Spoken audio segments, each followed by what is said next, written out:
ಒಂದು chalk piece ತಗೊಂಡು ಅದನ್ನ ಪುಡಿ ಪುಡಿ ಮಾಡ್ತಾ ಹೋದ್ರೆ ಏನಾಗುತ್ತೆ ಅಂತ ಯಾವತ್ತಾದ್ರೂ ಯೋಚನೆ ಮಾಡಿದಿರಾ? ಕೊನೆಗೆ ಕಣ್ಣಿಗೆ ಕಾಣದಷ್ಟು ಸಣ್ಣ ಪುಡಿ ಸಿಗುತ್ತೆ. ಆದರೆ ಆ ಸಣ್ಣ ಪುಡಿಯನ್ನ ಇನ್ನಷ್ಟು ಒಡೆಯೋಕೆ ಹೋದ್ರೆ ಏನಾಗುತ್ತೆ? ಖಂಡಿತ. ಇದೊಂದು ಅದ್ಭುತವಾದ ಪ್ರಶ್ನೆ. ಇವತ್ತಿನ ಈ ಆಳವಾದ ಹುಡುಕಾಟದಲ್ಲಿ ನಮ್ಮ ಕಣ್ಣಿಗೆ ಕಾಣದ ಅತ್ಯಂತ ಚಿಕ್ಕ ಪ್ರಪಂಚದ ರಹಸ್ಯವನ್ನೇ ನಾವು ಭೇದಿಸೋಣ. ನಮ್ಮ ಸುತ್ತ ಇರೋ ಗಾಳಿ ಆಗಿರ್ಬೋದು, ಆ ನೀರು ಅಥವಾ ಮಕ್ಕಳು ಆಟ ಆಡೋ ಬೊಂಬೆಗಳು, ಇವೆಲ್ಲವೂ ಯಾವುದರಿಂದ ಮಾಡಲ್ಪಟ್ಟಿದೆ ಅನ್ನೋದನ್ನ ಅಂದ್ರೆ ಪ್ರತಿಯೊಂದು ವಸ್ತುವಿನ ಮೂಲವನ್ನ ನಾವು ಇವತ್ತು ಹುಡುಕ್ತಾ ಇದೀವಿ. ಅದೇ ಪ್ರಪಂಚದಲ್ಲಿರೋ ಪ್ರತಿಯೊಂದು ವಸ್ತು, ಅಂದ್ರೆ ಒಂದು ಸ್ಕೂಲ್ ಬ್ಯಾಗಿಂದ ಹಿಡಿದು ಆಕಾಶದಲ್ಲಿರೋ ನಕ್ಷತ್ರಗಳವರೆಗೆ ಎಲ್ಲವೂ ಮ್ಯಾಟರಿಂದ ಮಾಡಲ್ಪಟ್ಟಿದೆ. ಈ ಮ್ಯಾಟರ್ ಅನ್ನೋದು ಅತ್ಯಂತ ಚಿಕ್ಕ ಕಣಗಳಿಂದ ಆಗಿದೆ, ಗೊತ್ತಾ? ಓಹೋ, ನಕ್ಷತ್ರಗಳು ಕೂಡನಾ? ಹೌದು. ಈಗ ನನ್ನ ಹಿಂದಿರೋ ಮೈಕ್ರೋಸ್ಕೋಪ್ ಸೆಟಪ್ ಮತ್ತೆ ನಕ್ಷತ್ರಗಳ ಚಿತ್ರ ನೋಡಿದ್ರೆ ಆ ದೊಡ್ಡ ಬ್ರಹ್ಮಾಂಡದಿಂದ ಹಿಡಿದು ಈ ಚಿಕ್ಕ ಕಣದವರೆಗೆ ಎಲ್ಲವೂ ಇದೇ ಮ್ಯಾಟರ್ನ ಬೇರೆ ಬೇರೆ ರೂಪಗಳು ಅನ್ನೋದು ಅರ್ಥ ಆಗುತ್ತೆ. ವಾವ್, ಇದು ಕೇಳೋಕೆ ತುಂಬಾ ಇಂಟ್ರೆಸ್ಟಿಂಗ್ ಆಗಿದೆ. ಸೊ ಇದನ್ನ ಅರ್ಥ ಮಾಡ್ಕೊಳ್ಳೋಕೆ ನಾವು ಹಬ್ಬದಲ್ಲಿ ತಿನ್ನೋ ಸಕ್ಕರೆ ಅಚ್ಚನ್ನ ಕುಟ್ಟಿ ಪುಡಿ ಮಾಡೋದನ್ನ ನೆನ್ಪಿಸ್ಕೊಳ್ಬೋದು ಅನ್ಸುತ್ತೆ. ಕರೆಕ್ಟ್. ಸಕ್ಕರೆ ಪುಡಿಯಾದಾಗ ಅದೊಂದು ಫಿಸಿಕಲ್ ಚೇಂಜ್ ಮಾತ್ರ ಆಗಿರುತ್ತೆ. ಅಂದ್ರೆ ಆ ಸಕ್ಕರೆಯ ಒಳಗಿರೋ ಸಣ್ಣ ಕಣಗಳು ಹಾಗೇ ಇರ್ತವೆ, ಕೇವಲ ಪಕ್ಕದ ಕಣಗಳಿಂದ ಸ್ವಲ್ಪ ದೂರ ಆಗ್ತವೆ ಅಷ್ಟೇ ಅಲ್ವಾ? ನಿಖರವಾಗಿ ಹೇಳಿದ್ರಿ. ನೋಡೋಕೆ ಆಕಾರ ಬದಲಾದ್ರೂ ಒಳಗಡೆ ಇರೋ ಕಣಗಳು ಅದೇ ಸಕ್ಕರೆಯದ್ದೇ ಆಗಿರುತ್ತೆ. ಯಾಕಂದ್ರೆ ಮ್ಯಾಟರ್ ಅನ್ನೋದು ಒಂದೇ ಒಂದು ದೊಡ್ಡ ಮುದ್ದೆ ಅಲ್ಲ. ಆ ಮುದ್ದೆ ಅಲ್ಲ ಅಂದ್ರೆ ಅದಕ್ಕೆ ಪಾರ್ಟಿಕ್ಯುಲೇಟ್ ಗುಣ ಇದೆ. ಅಂದ್ರೆ ಅದು ಬಿಡಿಬಿಡಿಯಾದ ಕಣಗಳಿಂದ ಆಗಿದೆ. ವಿಜ್ಞಾನದಲ್ಲಿ ಈ ಕಣಗಳನ್ನ ಕಾನ್ಸ್ಟಿಟ್ಯೂಯೆಂಟ್ ಪಾರ್ಟಿಕಲ್ಸ್ ಅಂತ ಕರೀತಾರೆ. ಕಾನ್ಸ್ಟಿಟ್ಯೂಯೆಂಟ್ ಪಾರ್ಟಿಕಲ್ಸ್, ಇದು ಇಂಗ್ಲಿಷ್ ಪದ ಆದ್ರೂ ಕೇಳೋಕೆ ಚೆನ್ನಾಗಿದೆ. ಹೌದು. ಇವುಗಳ ನಿಜವಾದ ಹೆಸರು ಆಟಮ್ಸ್ ಮತ್ತು ಮಾಲಿಕ್ಯೂಲ್ಸ್. ಇವು ಎಷ್ಟೊಂದು ಚಿಕ್ಕದು ಅಂದ್ರೆ ಲೈಕ್ ನಮ್ಮ ಶಾಲೆಯ ಲ್ಯಾಬ್ನಲ್ಲಿರೋ ಮೈಕ್ರೋಸ್ಕೋಪ್ನಲ್ಲೂ ನೋಡೋಕ್ ಸಾಧ್ಯವಿಲ್ಲ. ಅರೆ, ಶಾಲೆಯ ಮೈಕ್ರೋಸ್ಕೋಪ್ನಲ್ಲೂ ಕಾಣಲ್ವಾ? ಅಷ್ಟು ಸಣ್ಣ ಕಣಗಳು ಒಟ್ಟಿಗೆ ಸೇರಿ ನಮ್ಗೆ ಕಾಣೋ ವಸ್ತುಗಳಾಗಿವೆ ಅಂದ್ರೆ ನಿಜಕ್ಕೂ ಆಶ್ಚರ್ಯ ಆಗುತ್ತೆ. ಖಂಡಿತ. ಈ ಕಣಗಳು ಒಂದಕ್ಕೊಂದು ಹೇಗೆ ಸೇರ್ಕೊಂಡಿವೆ ಅನ್ನೋದು ನನಗೀಗ ಕುತೂಹಲ ಮೂಡಿಸ್ತಾ ಇದೆ. ಈಗ ಒಂದು ಲಡ್ಡುವನ್ನ ಗಟ್ಟಿಯಾಗಿ ಒತ್ತಿ ಹಿಡಿದ್ರೆ ಅದು ಪೂರ್ತಿಯಾಗಿ ಒಂದಕ್ಕೊಂದು ಅಂಟುಕೊಂಡಿರುತ್ತೆ. ಹೌದು, ಲಡ್ಡು ಹಾಗೇ ಇರುತ್ತೆ. ಆದ್ರೆ ಒಂದು ಗಾಜಿನ ಬಾಟಲಿಯಲ್ಲಿ ನಾವು ಆಟಾಡೋ ಗೋಲಿಗಳನ್ನ ತುಂಬಿದಾಗ ಆ ಗೋಲಿಗಳ ಮಧ್ಯೆ ಗಾಳಿ ಓಡಾಡೋಕೆ ಸ್ವಲ್ಪ ಖಾಲಿ ಜಾಗ ಇದ್ದೇ ಇರುತ್ತೆ. ಈ ಆಟಮ್ಸ್ ಮತ್ತು ಮಾಲಿಕ್ಯೂಲ್ಸ್ ಕೂಡ ಹಾಗೇನಾ? ಗೋಲಿಗಳ ಉದಾಹರಣೆ ಈ ವಿಷಯಕ್ಕೆ ಹೇಳಿ ಮಾಡಿಸಿದ ಹಾಗಿದೆ. ಕಣಗಳು ಲಡ್ಡುವಿನ ತರ ಪೂರ್ತಿಯಾಗಿ ಅಂಟ್ಕೊಂಡಿರಲ್ಲ. ಅವುಗಳ ಮಧ್ಯೆ ಯಾವತ್ತೂ ಒಂದಷ್ಟು ಖಾಲಿ ಜಾಗಗಳು ಇದ್ದೇ ಇರ್ತವೆ. ಹೋಹೋ, ಜಾಗ ಇರುತ್ತಾ? ಹೌದು. ಇದನ್ನ ಇಂಟರ್ ಪಾರ್ಟಿಕಲ್ ಸ್ಪೇಸಸ್ ಅಂತ ಕರೀತಾರೆ. ಮರದ ಪೀಠೋಪಕರಣಗಳಂತಹ ಘನವಸ್ತುಗಳಿಗಿಂತ ನೀರು ಅಥವಾ ಜ್ಯೂಸ್ನಂತಹ ಲಿಕ್ವಿಡ್ಸ್ನಲ್ಲಿ ಈ ಜಾಗ ದೊಡ್ಡದಾಗಿರುತ್ತೆ.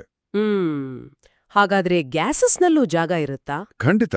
ಗಾಳಿಯಂತಹ ಗ್ಯಾಸಸ್ನಲ್ಲಿ ಈ ಇಂಟರ್ ಪಾರ್ಟಿಕಲ್ ಸ್ಪೇಸಸ್ ಇನ್ನೂ ತುಂಬಾನೇ ದೊಡ್ಡದಾಗಿರುತ್ತೆ. ಸೊ ಈ ಖಾಲಿ ಜಾಗ ಇರೋದ್ರಿಂದಲೇ ನಾವು ಒಂದು ಲೋಟ ನೀರ್ನಲ್ಲಿ ಸಕ್ಕರೆ ಹಾಕಿ ಚಮಚದಲ್ಲಿ ಕಲಸಿದಾಗ ಆ ಸಕ್ಕರೆ ಕಣ್ಮರೆ ಆಗೋಕೆ ಸಾಧ್ಯ ಆಗುವಂತ ಅರ್ಥ ಆಯ್ತು. ಅದ್ಭುತವಾಗಿ ವಿಶ್ಲೇಷಣೆ ಮಾಡಿದ್ರಿ. ಈ ಪ್ರಕ್ರಿಯೆಯನ್ನ ಡಿಸಲ್ಯೂಷನ್ ಅಂತ ಕರೆಯೋದು. ಅಂದ್ರೆ ಸಕ್ಕರೆಯ ಕಣಗಳು ಬಿಡಿಯಾಗಿ ಆ ನೀರಿನ ಕಣಗಳ ಮಧ್ಯೆ ಇರೋ ಇಂಟರ್ ಪಾರ್ಟಿಕಲ್ ಸ್ಪೇಸಸ್ ಒಳಗ್ ಹೋಗಿ ಕೂತ್ಕೊಳ್ತವೆ. ಅದೇ. ಸಕ್ಕರೆಯಂತಹ ವಸ್ತುಗಳು ನೀರಿನಲ್ಲಿ ಕರಗುತ್ತವೆ. ಅದಕ್ಕೆ ಅವುಗಳನ್ನ ಸಾಲ್ಯುಬಲ್ ವಸ್ತುಗಳು ಅಂತಾರೆ.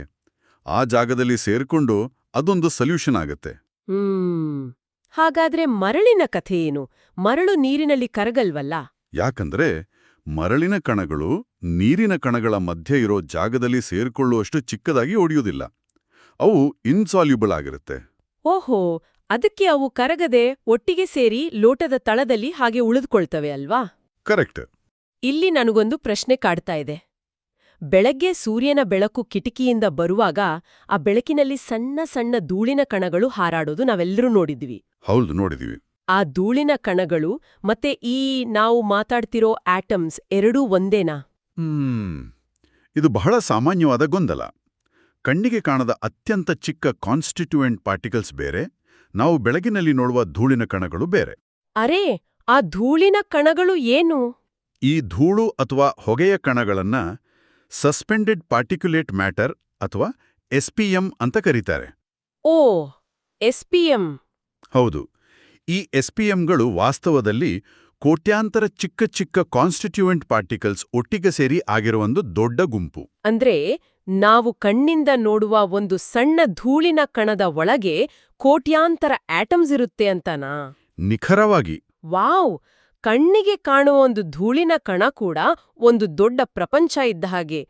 ಈ ಚಿಕ್ಕ ಕಣಗಳ ಪ್ರಪಂಚವನ್ನು ಅರ್ಥ ಮಾಡ್ಕೊಳ್ಳೋದು ನಿಜಕ್ಕೂ ರೋಮಾಂಚನಕಾರಿ. ಹೌದು.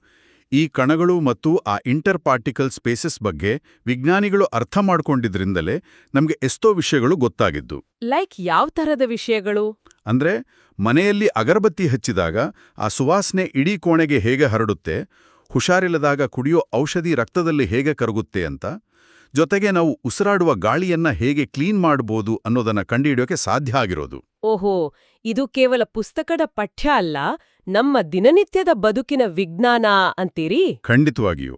ಇದೆಲ್ಲವನ್ನೂ ಕೇಳಿದ ಮೇಲೆ ನನ್ನ ತಲೆಯಲ್ಲಿ ಒಂದು ಕುತೂಹಲಕಾರಿ ಕಲ್ಪನೆ ಮೂಡ್ತಾ ಇದೆ. ಈ ಕಣಗಳ ಮಧ್ಯೆ ಇಂಟರ್ ಪಾರ್ಟಿಕಲ್ ಸ್ಪೇಸಸ್ ಇರುವುದು ನಿಜ ತಾನೇ? ಹೌದು, ಖಂಡಿತ ನಿಜ.